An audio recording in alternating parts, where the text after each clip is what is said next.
नमस्कार विद्यार्थी मित्रांनो, तुमचं स्वागत आहे आपल्या आवडत्या यूट्यूब चॅनलवरती, ज्याचं नाव आहे एक्सप्लोरिंग फिजिक्स बाय साखर रिंगे. आजच्या लेक्चरमध्ये आपण डिस्कस करणार आहे अतिशय महत्त्वाचा topic that is a relative motion or relative velocity.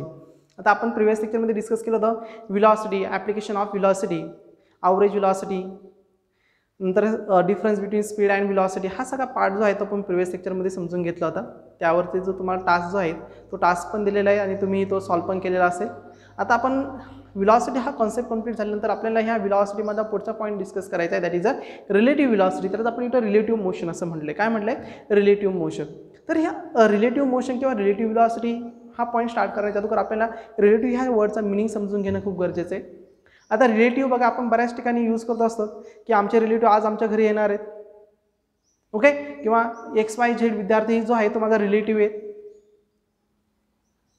तर हा रिलेटिव्ह म्हणजे काय? तर त्याचा एक रेफरन्स असतो कोणत्या तरी एका रेफरन्स बरोबर. म्हणजे दोन रेफरन्स इथं गरजेचं आहे आणि या दोन्ही रेफरन्समध्ये काय आहे? एक पर्टिक्युलर रिलेशन आहे. तेव्हा तिथे आपण रिलेटिव्ह हा वर्ड्स यूज करतो. म्हणजे जसं बघा, आपण जस्ट इमॅजिन दॅट आपल्याला असं जर विचारलं, आपण तिथे तुमचे दोन फ्रेंड घेऊया. एक आकाश नावाचा फ्रेंड आहे आणि दुसरा सपोज नितीन नावाचा फ्रेंड आहे, ओके. हे तुमचे दोन फ्रेंड आहे. हे दोन फ्रेंड एका स्ट्रेट रोडवरती मूव्ह होते, स्ट्रेट रोडवरती, ओके.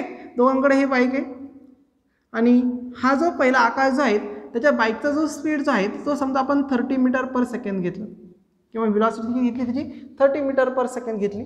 आणि नितीन जो आहे त्या नितीनसुद्धा एका बाईकवरती मूव्ह होते आणि त्या बाईकचं स्पीड समजा 20 मीटर पर सेकंड आहे.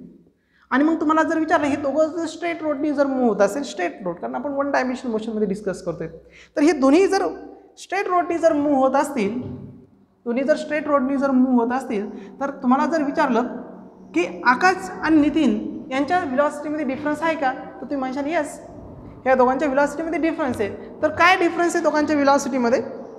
तर तुम्ही सरळ सांगता येतात, तर velocity of Akash is greater than the velocity of Nitin. म्हणजे आकाशच्या बाईकची जो व्हेलॉसिटी जी आहे ती जास्त आहे कोणाच्या बाईकपेक्षा? नितीनच्या बाईकपेक्षा. किती जास्त आहे? तर 30 - 20 that is 10 metre per second. म्हणजेच काय? That is the relative velocity of Akash and Nitin. म्हणजे आकाश आणि नितीन हे कोणाच्या रिलेटिव्हमध्ये मूव्ह होऊ राहिले, ओके, दोघांच्या रिलेटिव्हमध्ये. म्हणजे आकाशचा स्पीड नितीनच्या स्पीडपेक्षा 10 मीटर पर सेकंड कसा आहे? मॅक्झिमम. किंवा आकाशची व्हेलॉसिटी जी आहे ती नितीनच्या व्हेलॉसिटीपेक्षा 10 मीटर पर सेकंड कशी आहे? मॅक्झिमम आहे. आणि नितीनच्या बाईकची व्हेलॉसिटी ही आकाशच्या बाईकच्या व्हेलॉसिटीपेक्षा 10 मीटर्सनी कशी आहेत? लेस आहेत, कमी आहेत. मग हा जो रिलेशन आहे, ज्यावेळेस दोन पार्टिकल मोशनमध्ये असणार आहे, त्या दोन पार्टिकलच्या व्हेलॉसिटीचा आपण ज्यावेळेस रिलेटिव्ह व्हेलॉसिटीचा ज्यावेळेस विचार करतो, त्यावेळेस ती कॉन्सेप्ट किंवा जो कॉन्सेप्ट आपण इंट्रोड्यूस करतो दॅट इज अ रिलेटिव्ह. मग त्याच्या अगोदर आपल्याला आणखी एक गोष्ट जी आपण प्रिव्हियस पार्टमध्ये डिस्कस केली that is a frame of reference. कारण का एखादा ऑब्जेक्ट मोशनमध्ये आहे की नाही आहे, किंवा आपल्याला जर एखाद्या पार्टिकलची एखाद्या ऑब्जेक्टची जर मोशन डिस्क्राईब करायची जर असेल तर फ्रेम ऑफ रेफरन्स खूप गरजेचं आहे. कारण विदाऊट फ्रेम ऑफ रेफरन्स आपण मोशन एक्सप्लेन करू शकत नाही. कारण मी तुम्हाला सांगितलं मोशनची definition, that is particle changes its position with respect to time as well as a frame of reference. म्हणजे फ्रेम ऑफ रेफरन्सनुसार आणि टाईमनुसार ही पार्टिकलने काय केली पाहिजे? त्याची पोझिशन चेंज केली पाहिजे, तरच तो object is said to be in motion आहे असं आपण म्हणतो. तो ऑब्जेक्ट मोशनमध्ये आहे असं आपण म्हणतो. त्यासाठी फ्रेम ऑफ रेफरन्स खूप गरजेचं आहे.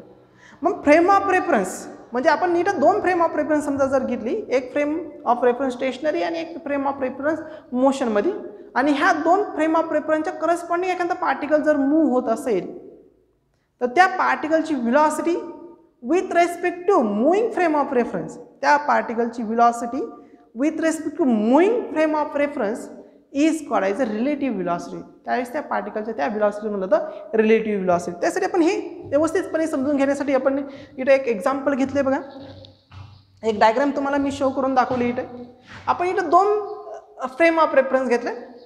एक आपली S फ्रेम आहे आणि दुसरी जी आहे ती आपली S' फ्रेम आहे. आता इथे जी S फ्रेम जी आहे आपली S फ्रेम, तर ही स्टेशनरी फ्रेम आहे. स्टेशनरी किंवा ग्राउंड फ्रेम ऑफ रेफरन्स म्हणलं तरी चालेल. Stationary frame of reference.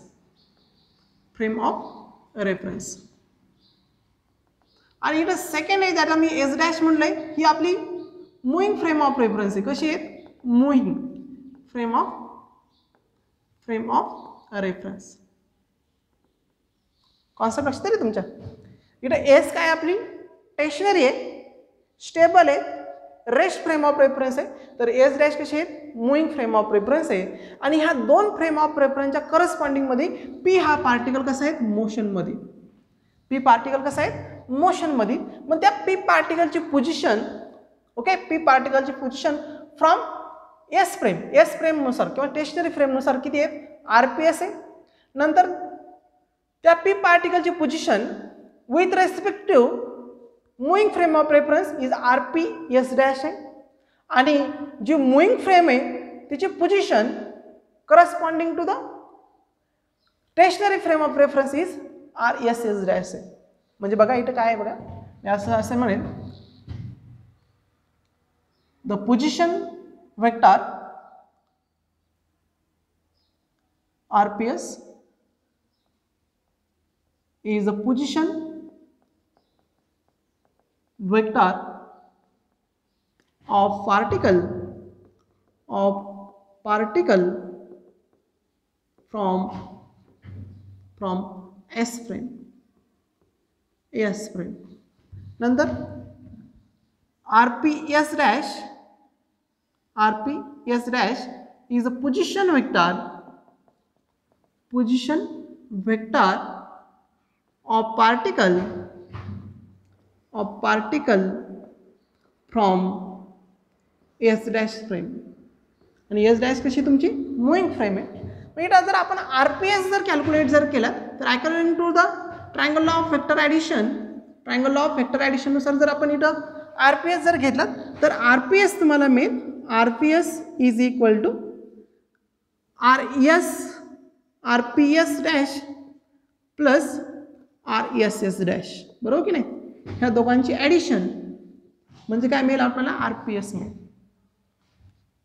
मिळेल. मग आता हे झाले पोझिशन, याला मी डिफरेन्शिएट केलं. Differentiate above equation with respect to time. Time नुसार मी जर याला डिफरेन्शिएट केलं तर काय होईल बघा? DRPS upon dt is equal to DRPS dash upon dt plus DRSS dash upon dt. आता बघा, rate of change of position vector is a velocity. म्हणजे पार्टिकल त्याची पोझिशन जर टाइमनुसार जर चेंज करत असेल तर त्याला आपण व्हेलॉसिटी असं म्हणतो. मग आता इथं आपण जी पोझिशन वेक्टरसाठी जे इक्वेशन नंबर 1 राईट केलं होतं त्याला आपण डिफरेन्शिएट केलं विथ रिस्पेक्ट टू टाइम. मग आता समजा इथे समजून घ्या, when particle changes its position with respect to ground then the velocity of that particle is called as actual velocity. म्हणजे एखादा पार्टिकल तिची position with respect to ground ने कव्हर करत असेल, मूव्ह होत असेल, then the velocity of that particle is called as a actual velocity. मी असं म्हणेल the velocity of object with respect to ground means stationary. The velocity of object with respect to ground reference म्हणजे कोणता? stationary reference. The velocity of object with respect to ground is called actual velocity. म्हणजे पार्टिकलची किंवा त्या ऑब्जेक्टची actual velocity. मग आता इथं तुमचं जे पोझिशन वेक्टर आहे आरपीएस, हा आरपीएस पोझिशन कुठून आहे? ग्राउंड फ्रेम म्हणजे एस फ्रेम स्टेशनरी फ्रेम नुसार आहे. म्हणजेच rate of change of this position vector that is DRPS upon DT, rate of change of position vector with respect to ground is the actual velocity. म्हणजे ही झाली तुमची actual velocity. याला मी म्हणेन V actual. Okay, velocity actual RPS. नंतर मी असं म्हणेन नेक्स्टमध्ये the velocity of moving frame, the velocity of moving frame moving frame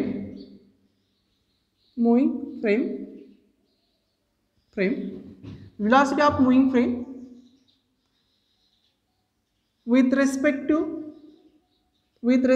ground, that is stationary frame. The velocity of moving frame with respect to ground is called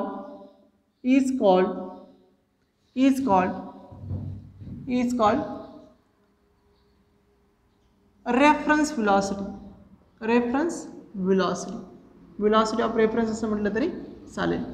मग आता आपण जर बघितलं तर फ्रेम एस डॅश ही motion मध्ये कोणाच्या respective आहे, frame एचच्या रिस्पेक्टिव्ह मध्ये. याचा अर्थ काय, तुमचा जो आर एस एस डॅश हा जो पोझिशन वेक्टर जर टाइमनुसार पोझिशन चेंज करायचं असेल, हा कोणाची पोझिशन सांगतोय, मूविंग फ्रेम एस डॅशची पोझिशन सांगतोय. मग ही पोझिशन जर टाइमनुसार जर चेंज होत असेल तर आपल्याला काय मिळेल, रेफरन्स व्हेलॉसिटी मिळेल. That is dRSS dash upon dt, that is rate of change of position vector. मग कोणाचा, एस फ्रेमचा with respect to ground frame, then this velocity is called as a velocity of reference. यालाच म्हणलं होतं reference velocity. काय म्हणलं होतं, reference velocity. आणि नंतर the velocity of moving object, the velocity of moving object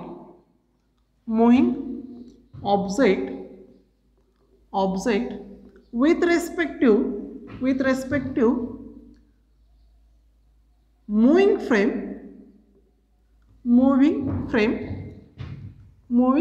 frame is called relative velocity. बघा, दोन्ही ऑब्जेक्ट मोशन मध्ये त्यावेळेस तिथे फाइंड आउट केलेली व्हेलॉसिटी. इथे बघा, एस फ्रेम पण मोशन मध्ये, पी पार्टिकल जो आहे तो सुद्धा कसा आहे, मोशन मध्ये. मग पी पार्टिकलची velocity with respect to S dash frame, this velocity is called as a relative velocity. So dRPS dash upon dt, that is rate of change of position vector.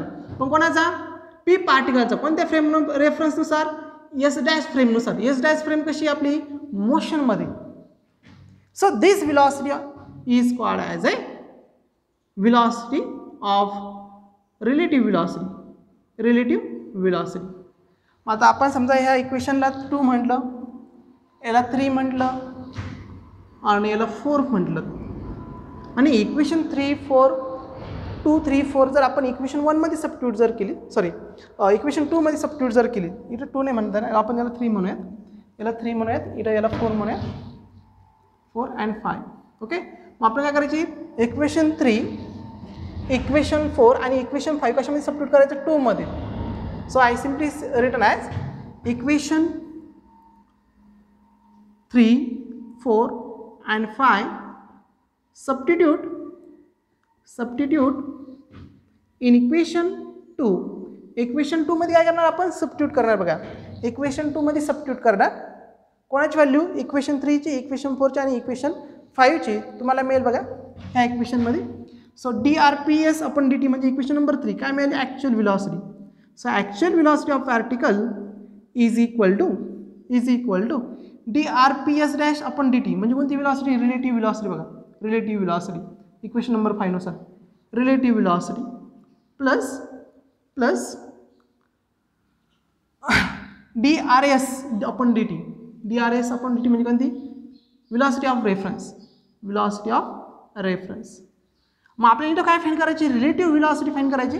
So therefore relative velocity is equal to actual velocity.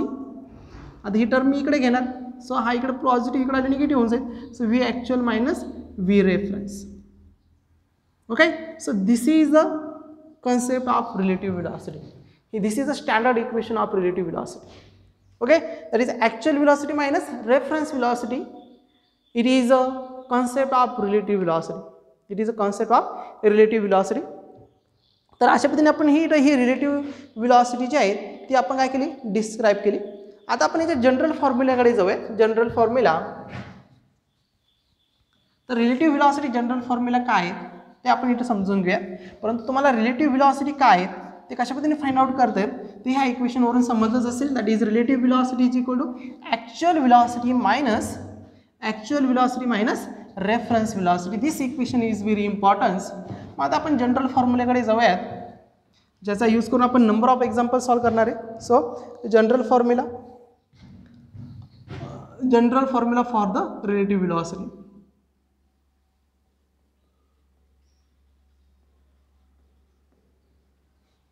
General formula.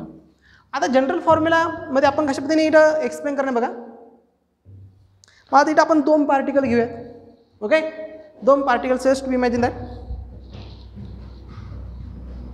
The relative velocity, असं म्हणूया the relative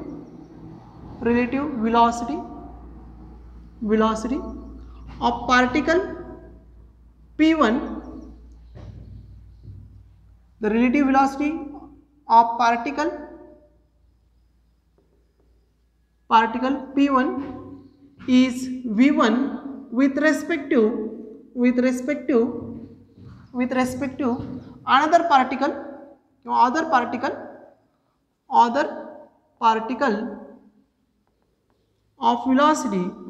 of velocity v2.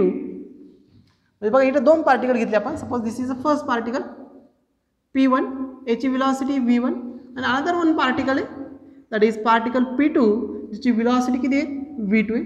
मग आपल्याला p1 पार्टिकलची velocity with respect to p2 find करायची. म्हणजे काय होईल तुम्हाला इथं that is v12.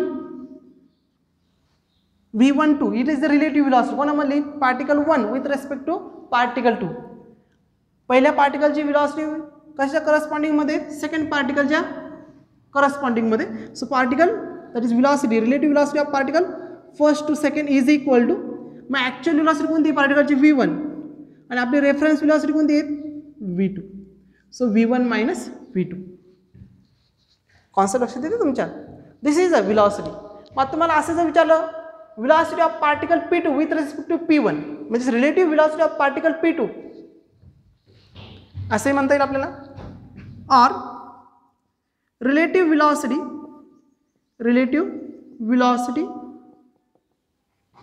Of particle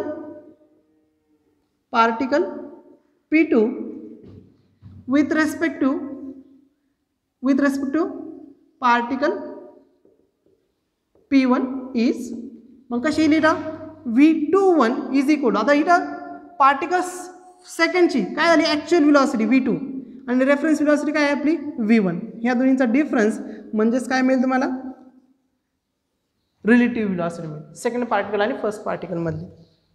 मग इथं आपण निगेटिव्ह साईन घेत असतो v2 मायनस v1. असं का बरं, त्याची कॉन्सेप्ट समजून घ्या. साधं सिंपल आहे. मी तुम्हाला अगोदर एक्झाम्पल दिलं होतं आकाश आणि नितीनचं, तेच एक्झाम्पल घेऊयात. समजा किंवा आपण साधा सिंपल विचार करा की तुम्ही आणि तुमचा मित्र एका स्ट्रेट रोडने जाते. ओके, दिस इज, हे तुम्ही आहेत. ओके, आणि सर्टन डिस्टन्सवर तुमचा मित्र आहे. तुम्ही मोशनमध्ये, तुमचा स्पीड जो आहे किंवा तुमची व्हेलॉसिटी जी आहे ती समजा 10 मीटर पर सेकंड आणि तुमचा मित्र आहे. ओके, तो सुद्धा कसा आहे मोशनमध्येच आहे. आणि त्याची व्हेलॉसिटी जी आहे समजा ती 20 मीटर पर सेकंड आहे. आणि तुम्हाला विचारलं, तुम्ही जर बघितलं इथं तुम्ही दोघंही बाईकवरतीच, जस्ट तुम्ही म्हणजे दोघं कसे आहेत बाईकवरती किंवा दोघं पण मोशनमध्येच आहे. आपण बाईकसाठी मोर सुटेबल एक्झाम्पल होईल म्हणून बाईकसाठी घेऊयात. दोघं तुम्ही कशावर चालली आहेत बाईकवरती चालली. जस्ट तुम्ही इमॅजिन दॅट तुमचा फ्रेंड आणि तुम्ही कशी चालली बाईकवरती चालली. आता तुमच्या बाईकचं स्पीड 10 मीटर पर सेकंड आहे आणि तुमच्या मित्राच्या बाईकचं स्पीड कसं आहे 20 मीटर पर सेकंड आहे. तुम्ही एकाच वेळेस सेम रोडने चालू शकतात का, म्हणजे सेम रोडने चालू शकतात पण सेम पोझिशनलाच चालू शकतात का, नाहीत. कारण का तुमच्या मित्राचा स्पीड मॅक्झिमम तो तुमच्या पुढे जाणार आहे. पण तुमच्या पुढे गेल्यानंतर तुमच्या असं लक्षात येतं की आपला मित्र जो आहे तिची बाईक आपल्या पुढे गेली. का बरं पुढे गेली, कारण त्याचा स्पीड मॅक्झिमम किती मॅक्झिमम आहे. मग समजा त्याचा स्पीड जर 80 असेल आणि तुमचा स्पीड जर 50 असेल तर तुम्ही काय म्हणशाल तो 60 किलोमीटरपेक्षा माझ्यापेक्षा जास्त, कारण तो 60च्या स्पीडने चालला असं म्हणणार का तुम्ही, नाहीत. तर तुम्ही काय करणार त्याचा स्पीड मायनस तुमचा स्पीड, म्हणजेच तुम्हाला काय मिळेल त्याचा स्पीड विथ रिस्पेक्ट टू तुमचा स्पीड. त्याचा स्पीड विथ रिस्पेक्ट टू तुमचा स्पीड म्हणजे दोघांमधला काय झाला रिलेटिव्ह स्पीड झाला. काय झाला रिलेटिव्ह स्पीड. त्यालाच आपण रिलेटिव्ह व्हेलॉसिटी असंही म्हणतो इथं. म्हणजे एका पर्टिक्युलर डिरेक्शनने जर असेल तर. मग दोन्ही फ्रेंड जर स्ट्रेट डिरेक्शनने जर चालले, दोन्ही फ्रेंड जर स्ट्रेट डिरेक्शन चाललेत तर 20 - 10 this is a relative velocity of second with respective first. म्हणजे फर्स्ट सेकंडच्या रेस्पेक्टिव्हमध्ये फर्स्टची व्हेलॉसिटी किती आहे 10 metre per second.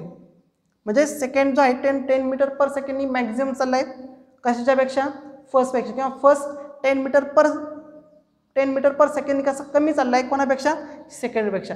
This is a concept of relative velocity. Concept लक्षात आली का?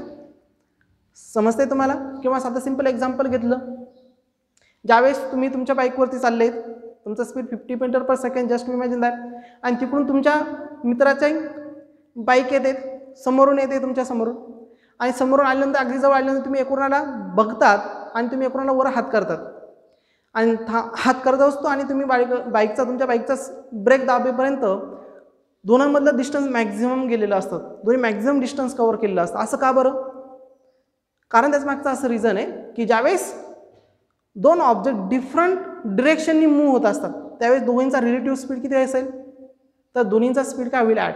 म्हणजे समजा जस्ट इमॅजिन दॅट एक पार्टिकल इकडून मूव्ह होते 20 मीटर पर सेकंड, तो इकडे चालला आहे, किती स्पीड चालला आहे 20 मीटर पर सेकंडचा, आणि दुसरा फ्रेंड जो आहे तो इकडून चालला आहे 30 मीटर पर सेकंडच्या स्पीडने. ओके, आता ज्यावेळेस ते इथं क्रॉस होणार आहे पूर्ण एका पर्टिक्युलर पोझिशनला काय होतील क्रॉस होतील, त्यावेळेस दोघांचं स्पीड किती असणार आहे, याचा 20 + 30 एवढ्या लार्ज म्हणजे किती 50 मीटर पर सेकंड एकूण काय करतील ते क्रॉस करतील. समजते तुम्हाला? ज्यावेळेस ते एकूण क्रॉस करतील त्यावेळेस ते कितीच्या स्पीडने करतील 50 मीटर पर सेकंड एवढ्या लार्ज स्पीडने ते काय करतील एकूणाला क्रॉस करतील. This is the concept of relative velocity. म्हणून आपण त्याचा जनरल फॉर्म्युला बघितला, दॅट इज तुम्हाला जर पहिल्या पार्टिकलची व्हेलॉसिटी सेकंड पार्टिकलच्या कंपेअरमध्ये फाइंड करायची असेल तर V1 - V2, आणि सेकंड पार्टिकलची व्हेलॉसिटी फर्स्ट पार्टिकलच्या कंपेअरमध्ये फाइंड करायची असेल तर सेकंड मायनस फर्स्ट. आता याच्यामध्ये काही कॉन्सेप्ट आहे ते आपण 1 by 1 बघूयात. Okay, different cases.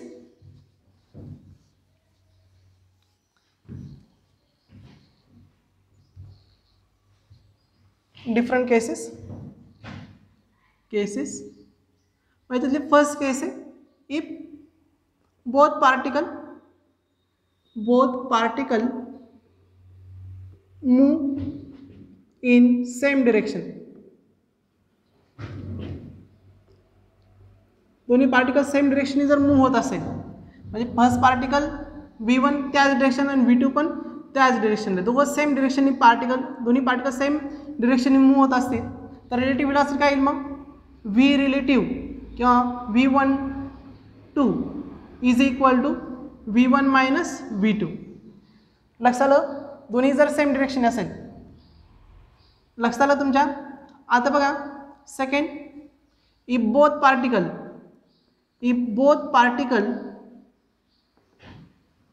Move in opposite direction किंवा मूविंग इन अपोजिट डिरेक्शननी जर मूव्ह होत असेल, म्हणजे फर्स्ट पार्टिकल पॉझिटिव्ह एक्स ॲक्सिसला, सेकंड पार्टिकल निगेटिव्ह एक्स ॲक्सिसला, अपोजिट स्पीड, दोघं अपोजिट डिरेक्शनने मूव्ह होत असेल तर इथं रिलेटिव्ह व्हेलॉसिटी मिळेल. Relative velocity is equal to, किंवा आपण पहिल्या पार्टिकलची velocity with respect to second particle. आता मी तुम्हाला जे सांगितलं होतं बघा काय, की तुम्ही आणि तुमचा फ्रेंड ज्यावेळेस अपोजिट डिरेक्शनने मूव्ह होत आहेत, ज्यावेळेस एकूणला क्रॉस होतील दोन्हीचा स्पीड काय होणार आहे ॲड होणार आहे ज्यावेळेस एकूणला क्रॉस होतील. म्हणून ज्यावेळेस तुम्ही पाठीमागे बघेपर्यंत तो मॅक्झिमम डिस्टन्स कव्हर झालेला असतो, कारण का तुमचा स्पीड आणि त्याचा स्पीड हा झाला दोघांमधला रिलेटिव्ह स्पीड, आणि रिलेटिव्ह स्पीडमुळे दोघांनी मॅक्झिमम डिस्टन्स कव्हर केलेलं असतं. दोघांमधलं डिस्टन्स कसं असतं लार्ज असतं. कॉन्सेप्ट लक्षात आली? तेच तुमचा मित्र तुमच्या शेजारून चालतो, तुम्ही त्याला थांब म्हटले तर तो अगदी कमी वेळेमध्ये थांबतो, कारण का दोघांचं स्पीड दोघंही सेम डिरेक्शनला आहे, सेम डिरेक्शनला मूव्ह होत चालले, आणि मग त्यावेळेस दोघांमधला जो रिलेटिव्ह स्पीड आहे तो कसा असतो कमी असतो. म्हणजे रिलेटिव्ह स्पीडमध्ये ते दोघं काय करतात कमी डिस्टन्स कव्हर करतात. कॉन्सेप्ट लक्षात येते तुमच्या? ओके, सो इथं दोन्ही जर अपोजिट डिरेक्शन असेल तर इथं काय मिळेल V1 - V2. लक्षात, कारण V1ची डिरेक्शन कुठे पॉझिटिव्हला आहे, V2ची डिरेक्शन कुठे निगेटिव्ह एक्स ॲक्सिसला आहे. सो इथं काय मिळेल V1 + V2. ओके, थर्ड केस आहे इफ बोथ पार्टिकल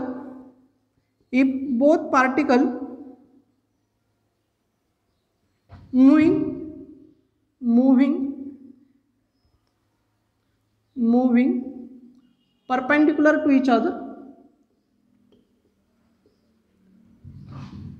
म्हणजे दोन्ही एकूणाच्या परपेंडिक्युलर डिरेक्शनने मूव्ह होतात. म्हणजे एक जर एक्स ॲक्सिसला जर चाललात तर दुसरा कुठे जाणार आहे वाय ॲक्सिसला, किंवा निगेटिव्ह वाय ॲक्सिस किंवा पॉझिटिव्ह वाय ॲक्सिसला.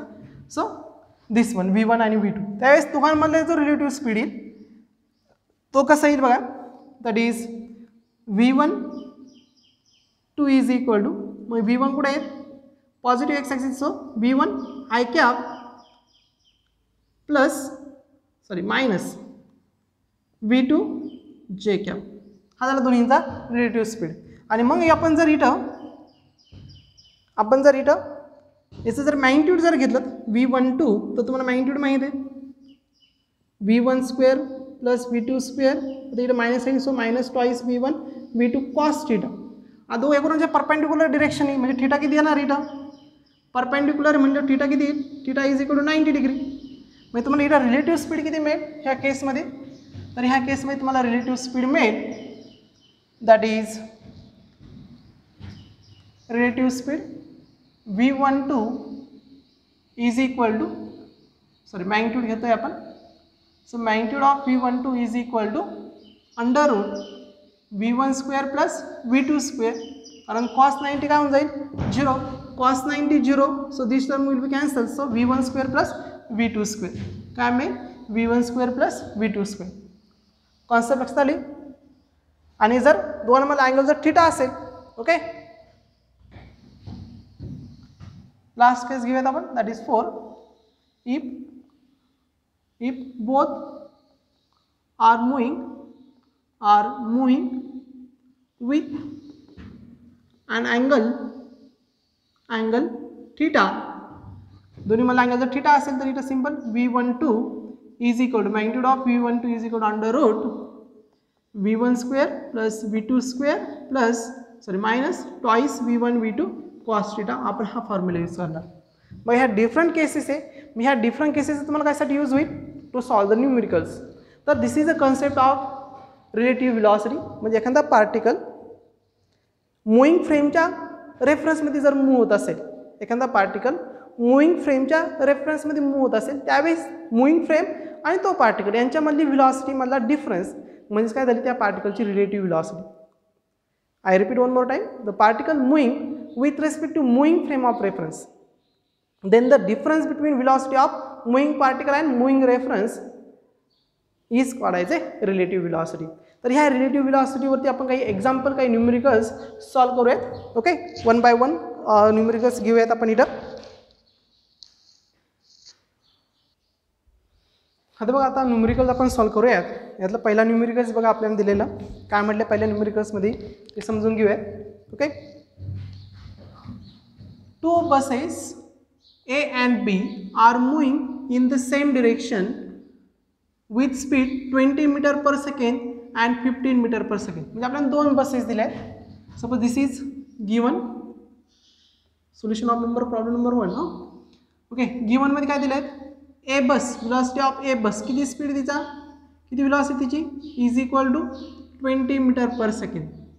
आणि सेकंड बस आहे दॅट इज बी बस, तिची व्हेलॉसिटी किती आहे 15 meter per second.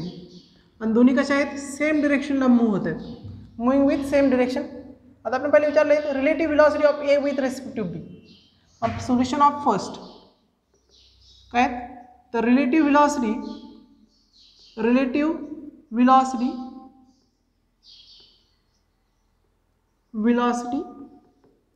Of A with respect to B. मग relative velocity of A with respect to B is equal to VA minus VB. का बरं असं, कारण दोन्ही कशा आहेत सेम डिरेक्शनला येत आहेत. ए बस आणि बी बस दोन्ही कशा आहेत सेम डिरेक्शनला मूव्ह होत आहेत, त्यावेळी दोन्ही मधला रिलेटिव्ह स्पीड तो आपल्याला फाइंड आउट करायचा आहे. सिंपल आहे. मग एचा स्पीड माहिती आपल्याला किती आहेत 20 मायनस बीचा स्पीड माहिती आपल्याला किती 15. 20 minus 15 is 5 meter per second. This is a relative velocity of A with respect to B. सेकंडमध्ये आपल्याला विचारले, सेकंड क्वेश्चनमधलं सेकंडमध्ये relative velocity of B with respect to A. Relative velocity of B, आता B with respect to A, मग काय इथं V बी. आता बी काय तुमची ॲक्च्युअल व्हेलॉसिटी आणि ए काय तुमची आता रेफरन्स व्हेलॉसिटी, कारण ए व्हेलॉसिटीच्या रेफरन्समध्ये बी पार्टिकल काय होते मूव्ह होते. मग बी किती आहे तुमचा B 15 meter per second right 15 minus A किती आहे तुमचा 20 मीटर म्हणजे किती minus 15 meter per second. This is the relative velocity of B with respect to A. म्हणजे काय तुमचा जो बी पार्टिकल जो आहे तो ए पार्टिकलपेक्षा कितीच्या कमी स्पीडने चालतो तो 5 मीटर पर सेकंड आणि ए पार्टिकल बी पार्टिकलपेक्षा कितीच्या लार्ज स्पीडने आहे दॅट इज 5 मीटर. आता इथं बस घेतलं म्हणून बस ॲज अ पार्टिकल, सो इथं तुमची ए बस जी आहे ती बी बसपेक्षा 5 मीटरनी लार्जर स्पीडने मूव्ह होते. तर बी बस जी आहे ती ए स्पीडच्या कम्पेअरमध्ये 5 मीटर पर सेकंड कशी होते लेस स्पीडने काय होते किंवा लेस व्हेलॉसिटी काय होते मूव्ह होते. So this is the solution of problem number first. आता आपण प्रॉब्लेम नंबर 2 कडे जाऊयात. प्रॉब्लेम नंबर 2 मध्ये काय म्हटलंय बघा. Problem number 2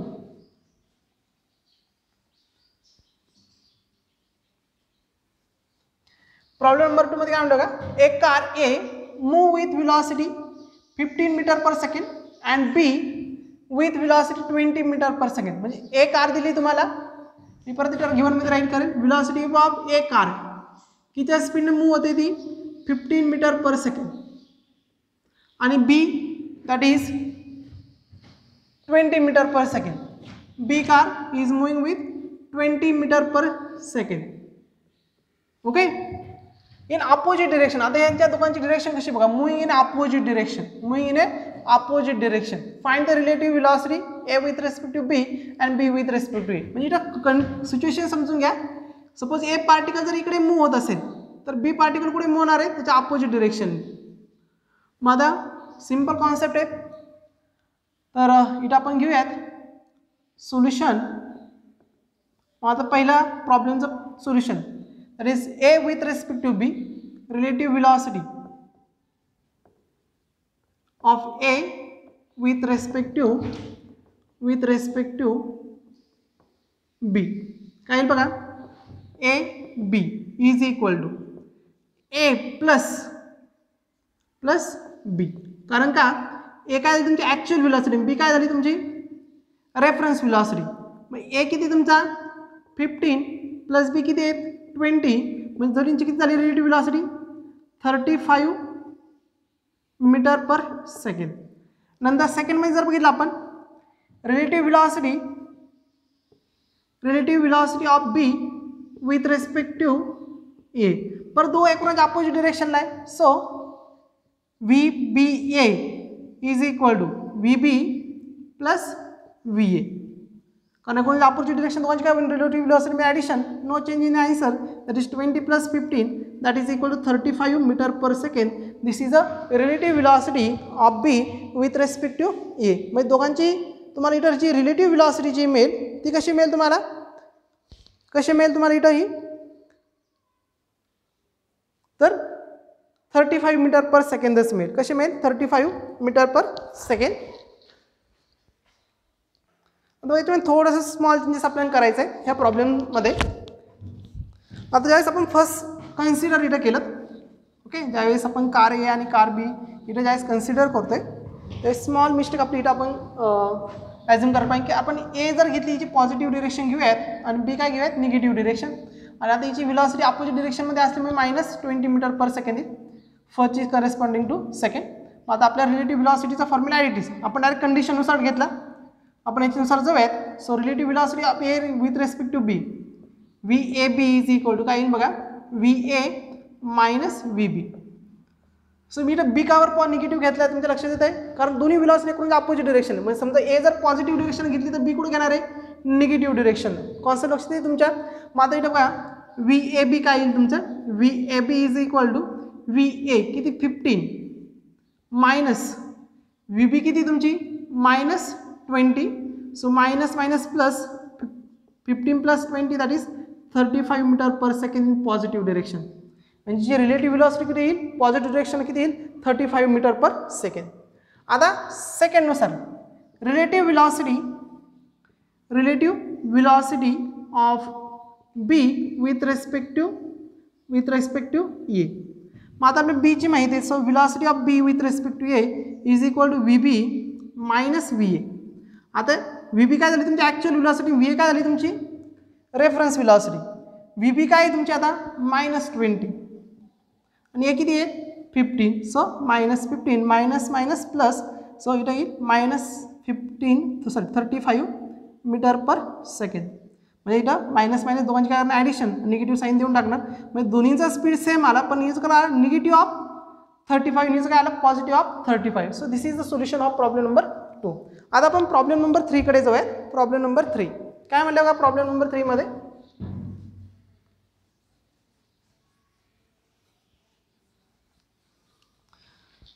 problem number 3.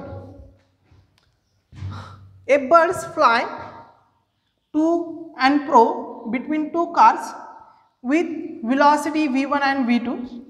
If the speed of birds is v3 and initial distance of separation between them is d, find the total distance covered by birds till the car is meet. आता याचा अर्थ काय होतोय समजून घ्या. Situation आता समजून घ्या. सपोज इकडे तुमची फर्स्ट कार आहे.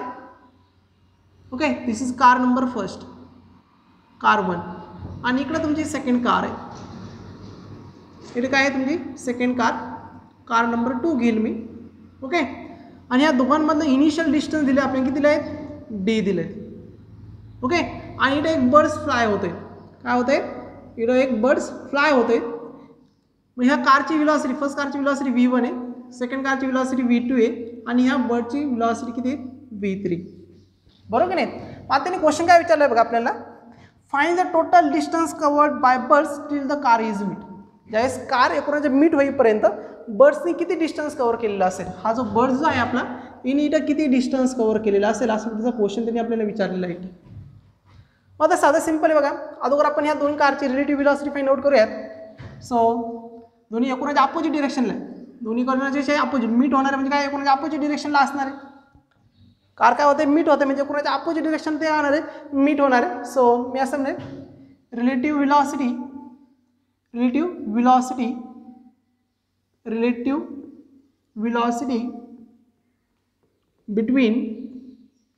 बिटवीन टू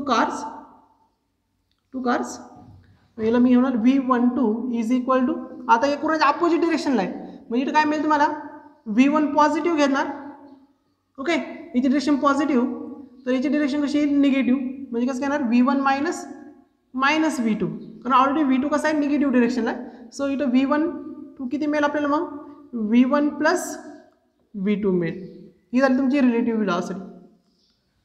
मग आता टाईम ह्या दोन्हीसाठी डी एवढं डिस्टन्स कव्हर करण्यासाठी लागणार टाईम टी असेल. So T is a time required to meet the car म्हणजे कारला एकूणाच्या संग मीट होतील त्यावेळेस लागणार टाईम किती घेतला आपण T. So time required to meet the car. Okay, मग आता हा टाईम फाईंड करायचा आहे. मग आपल्याला माहिती आहे time is equal to distance upon velocity. मग आता इथं relative velocity v12, so time किती मिळेल मग डिस्टन्स डीचे upon velocity v12 is v1 plus v2. बरोबर नाही, हा टाईम मिळाला तुम्हाला. मग आता तेवढ्याच टाईममध्ये बर्ड्स काय होणार आहे मूव्ह होणार आहे. मग शेवटी असं म्हणा the distance covered bye birds during time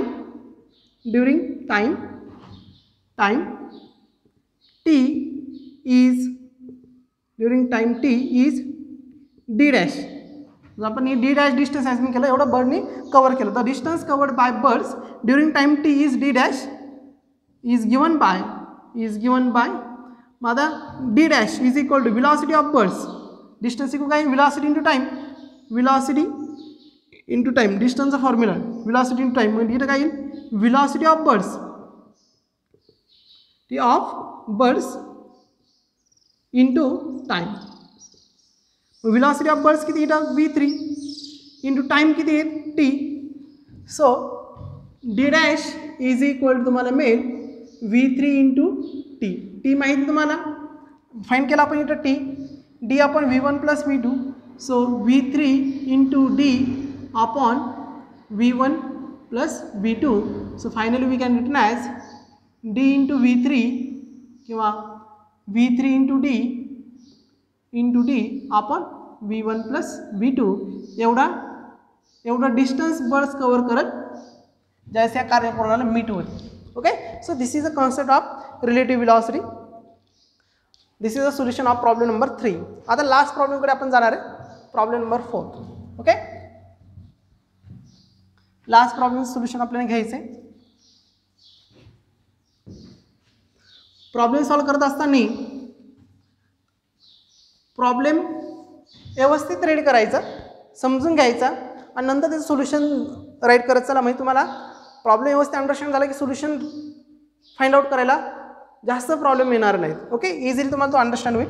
आता लास्ट प्रॉब्लेममध्ये काय म्हणलं बघा, a person move due to east at a speed 10 metre per second and feel the wind is blowing to south 6 metre per second. Find the actual velocity of wind.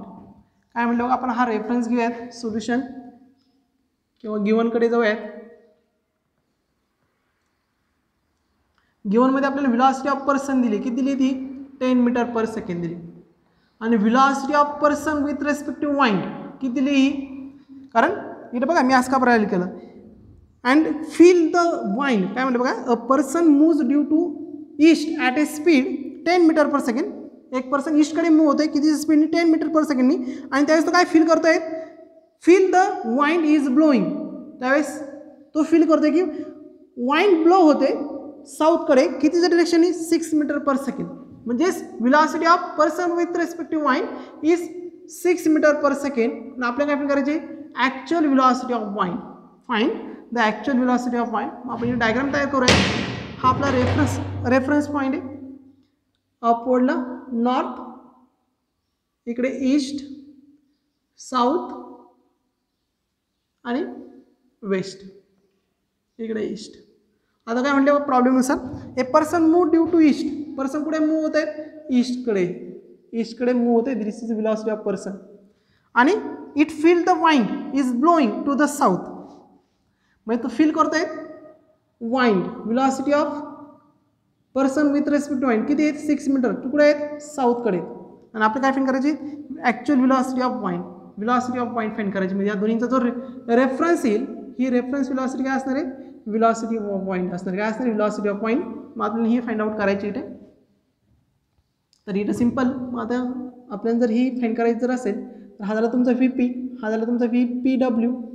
Okay, मग आपल्याला माहिती इथं relative velocity of person with respect to wind is equal to velocity of person minus velocity of wind. मग velocity of wind is equal to velocity of person minus velocity of relative velocity of person to wind. velocity of person किती आहे, ईस्टकडे 10 metre. म्हणजे हा काही i cap, कारण ईस्टकडे चालली. So 10 I cap minus 6 metre डाऊनवर्डला आहे. म्हणजे काही 6 मायनस 6 डाऊनवर्डला आहे. सो मायनस जे कॅप, साऊथकडे चालली म्हणून minus J cap. So minus 6 metre into J cap. Minus minus plus होऊन जाईल. सो 10 आय कॅप प्लस 6 जे कॅप. म्हणजे तुम्ही जर याचं मॅग्निट्यूड जर घेतलं तर VW याचं मॅग्निट्यूड किती येईल, 10चा स्क्वेअर प्लस 6चा square, that is 136. So 136 metre per second. कुठं जाईल ही, ईस्ट साऊथकडे, east south. Okay, so this is the velocity of wind. मग वाइंडची ही मला व्हेलॉसिटी मिळेल, ॲक्च्युअल व्हेलॉसिटी किती मिळाली 136 metre per second. So this is the numericals on relative velocity. आजच्या लेक्चरमध्ये आपण रिलेटिव्ह व्हेलॉसिटी कन्सेप्ट समजून घेतली आणि त्याशी रिलेटेड प्रॉब्लेम आपण घेतली. आजचं लेक्चर तुम्हाला समजलं असेल तर आपल्या चॅनलला तुम्ही सबस्क्राईब करेल नसेल तर सबस्क्राईब करा. आणि हा लेक्चर जे आहे ते तुमच्या इतर स्टुडंटकडे किंवा मित्रांकडे तुम्ही शेअर केलं तरी चालेल. आजचं लेक्चर आपण इथं संपवता येईल. थँक्यू.